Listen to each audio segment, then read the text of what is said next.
Welcome to The Planted and the Poured, a space for real conversations about life as it is while we're becoming who we were created to be.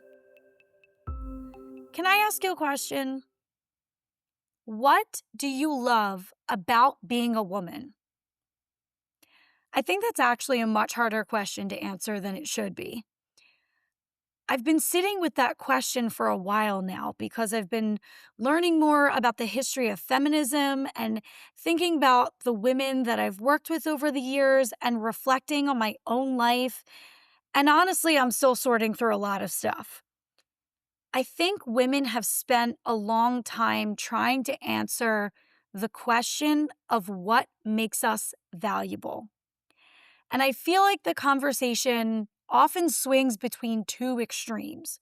On one side, women are told their value comes from fitting into one very specific role.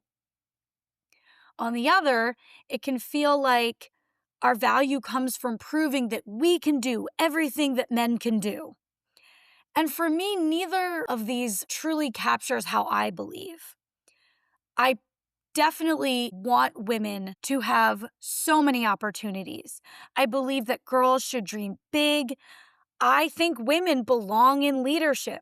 And I hope someday we can have an incredible female president. But I also don't think equality means sameness. And I've been wondering if somewhere along the way, we've started treating difference like it's the same thing as inequality. And I don't think it is. What if men and women can be equally valuable without being identical? And a lot of these thoughts have been shaped by my work. My dissertation focused on confidence in adolescent girls, and I've been a middle school teacher for over a decade. One of the biggest things I've learned is that confidence isn't pretending that life is easy. A big part of confidence is believing that difficult circumstances don't get the final say. I never want the girls that I work with to ignore the challenges that women still do face. Those challenges are very real, and I am not discounting them. But I also never want those challenges to become the loudest story that they tell themselves. Because if all we ever teach girls is what might hold them back, then we accidentally teach them to expect less from themselves or compete against each other, or honestly, sometimes to even hate men. And for me, I want my girls to know something different. I want them to know that they're capable and that they are resilient and that they have gifts and that they should dream big.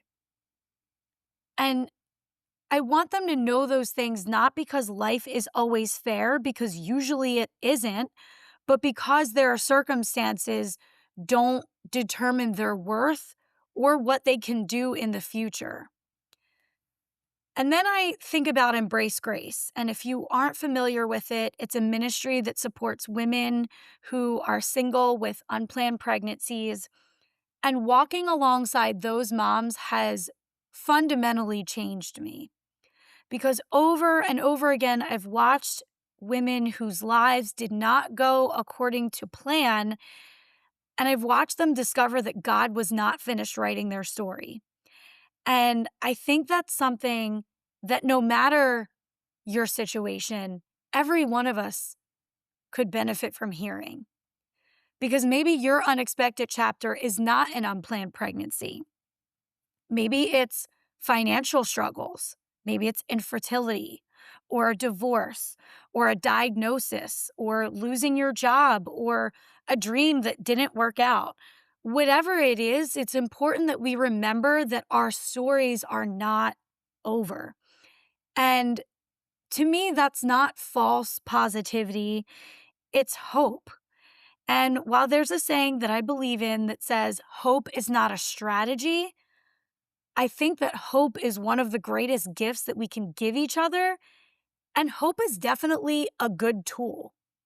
Because while hope may not get you where you want to go, you can't hope your way to success. You can't hope your way out of a bad situation. Hope can give you the boost that you need and provide you with an important tool so that you can then strategize how you are going to move forward. And so the other day, I got a voice memo from the very first Embrace Grace mom that I had the opportunity to get to know. And she had listened to the first 2 episodes of this podcast, which I was just thrilled that somebody listened. And she told me that they encouraged her, and she said these great things that made me feel warm and fuzzy inside. But then she started encouraging me, and not just about the podcast, just in general. And she spoke words over me that she had absolutely no idea that I really, really needed to hear. And I thought to myself, this is one of my favorite things about women. We notice each other, we remind each other of who we are, and we can celebrate each other's wins and sit in each other's heartbreak. And we have this beautiful ability to pour into each other. And look, I know that men can encourage each other too. I firmly believe in that, and I think that that's powerful. But I think that women do it in a uniquely relational way. And I think that it's just part of how we were designed. And I want to be careful here because I don't want anyone listening to hear that our worth only comes from what we do for other people, because that's not what I'm saying. And that is a trap that I constantly fall into. There are many times that I think, well, if I achieve enough, or I help enough people, or I create enough things, then maybe I will finally feel like I am good enough. But the rational part of me, and the part that I am still working on being the most confident voice in my head, knows that that's backwards. We don't pour into each other to earn worth. We pour into each other because we already have worth. And our value isn't something that we achieve, it's something that we were born with. For me, as a person of faith, I believe that we were created by a God who loves us unconditionally, and our value comes from being created in his image. Think of a baby. If you have a child, or in my case, even if you just held a child, you value them just because they exist, especially when they're really young. They really don't do anything. They sleep and they poop and they eat. But you value them because they exist. And I don't think we ever grow out of that. We don't grow out of our value. And this wrestling with these thoughts has become very personal because I love learning. I love my career. I love creating things. And I also hope to be a mother someday. And so I find myself wondering, what does my identity look like in that season? How can I feel fulfilled because I am using those gifts and still pour into my family and into my home and my marriage? And I don't know exactly what that looks like yet because I'm not quite in that season. But maybe that's okay, because this podcast isn't about arriving, it's about becoming. And honestly, do we ever really arrive? Usually we're thriving in one area, but we have others that still need some work. And so as I've been wrestling with what it means to be a woman, I've also been thinking about what kind of women we are becoming, not just for ourselves, but for the young women coming after us. Because sometimes I think we say we want women to feel confident and empowered, but then we turn around and tear each other apart. I remember J-Lo's Super Bowl halftime performance, and there were lots of conversations about her. And regardless of somebody's opinion about the performance itself, what really stood out to me was how quickly women could criticize another woman. People talked about how she was dressed and her age and her body and her choices. And I just remember thinking, other than, wow, JLo is killing it and can hang upside down, our girls are watching. Little girls who are growing up and learning about what it means to be a woman are watching how we speak about other women. They're learning what beauty means. They're learning what aging means. And they're learning whether a woman's worth is something that can disappear when she no longer fits someone else's idea of how she should be.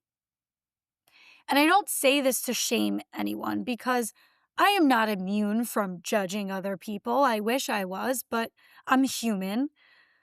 It's so easy to compare. It's so easy to look at another woman and immediately notice what we think she has that we don't. Or we can notice what we think we have that she doesn't. And it's so easy to criticize what we don't understand or what we don't really like. But I wonder what would happen if we became women who were more committed to creating than criticizing. What if we were more committed to encouraging others than comparing? Because I think we sometimes forget that pouring into others starts with what we are allowing to fill us. And when we are constantly criticizing ourselves and comparing ourselves and believing that we are not good enough, we don't have much left to pour out. But if we can shift that and instead of criticizing others, think about how can we improve ourselves, not to increase our value, but to just live a better life. And when we engage in that type of self-care, I'm not talking about cucumbers on the eyes and a spa day, even though that's lovely.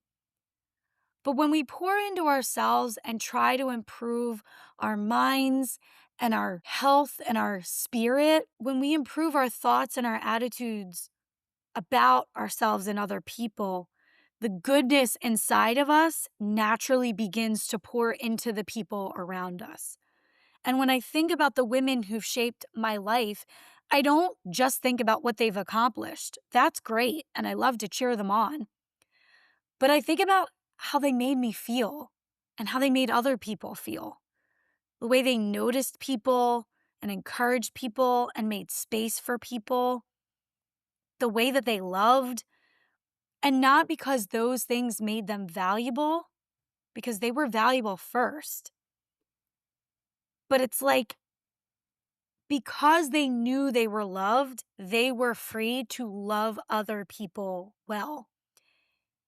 And so maybe that's the beauty of being a woman. Not that we all have the same story or that we all choose the same path, but that we were created with inherent worth and unique gifts. And the fact that we have the ability to grow a human inside us is pretty freaking cool. And wherever we're planted, we have the opportunity to pour into the people around us, not to prove our value, but because we already know it. And so, if that spoke to you today, I would love for you to share this conversation with somebody else. If you would like to keep up with our new episodes, I would love for you to subscribe. And I truly thank you for listening. I hope this met you right where you are today. And I'm really honored to be with you as we all become the people we were created to be. Until next time.